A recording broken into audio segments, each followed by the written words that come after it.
Hello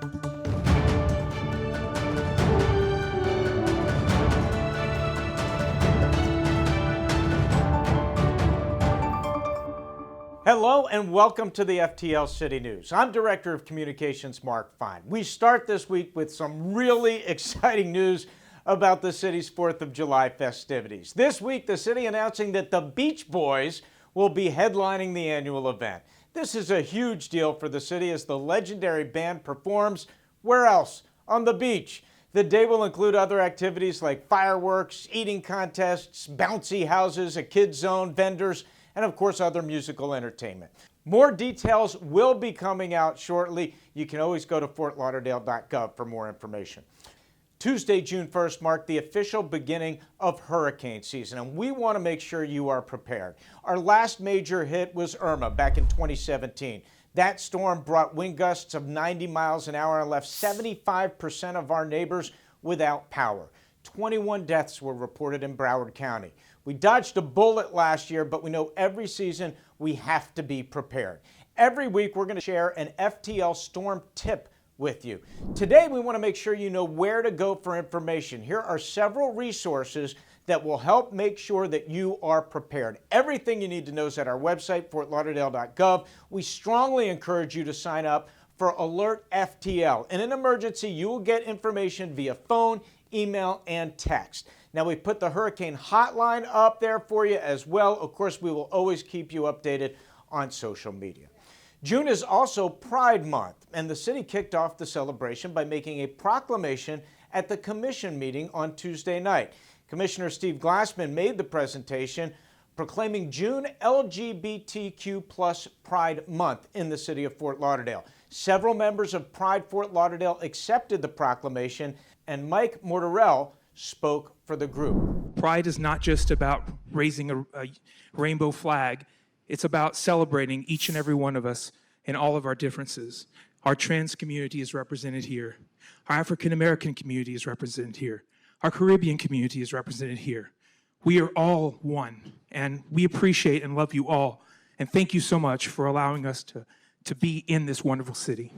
There are a number of events during Pride Month, but this is one we wanted to spotlight because our very own mayor, Dean Trantalis, is the Grand Marshal. It is the Pride Floatorama Flotilla. It's Saturday, June 12th. Decorated boats will float down the New River, starting at the Stranahan House and ending up at Sunrise Bay. That event kicks off at noon.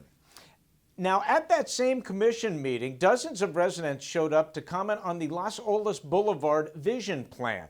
This plan separates the storied street into 5 different sections and recommends a number of changes, everything from widening sidewalks to moving trees. One area of concern is the Collie Hammock neighborhood.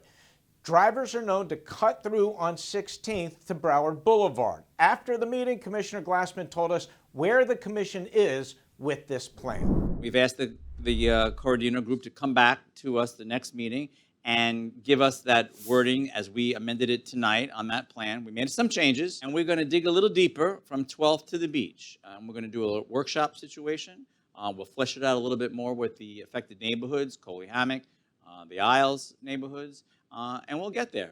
Now, we all know how important parking is in our city, and we have a very important parking update for you. The city introduced the resident parking rate program on July 1st, 2020.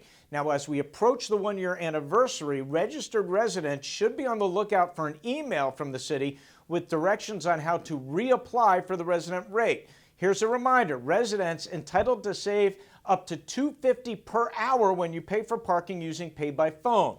You don't want to miss this opportunity. If you haven't already registered for the resident rate, you can visit fortlauderdale.gov/parking to get started. All right, we finish with a wow. Yes, it is time for our WOW Award. Every month, the Community Appearance Board recognizes an outstanding residential property that enriches the appearance of our city. This time, we head to the Bell Harbor neighborhood, home of Rob Gorin.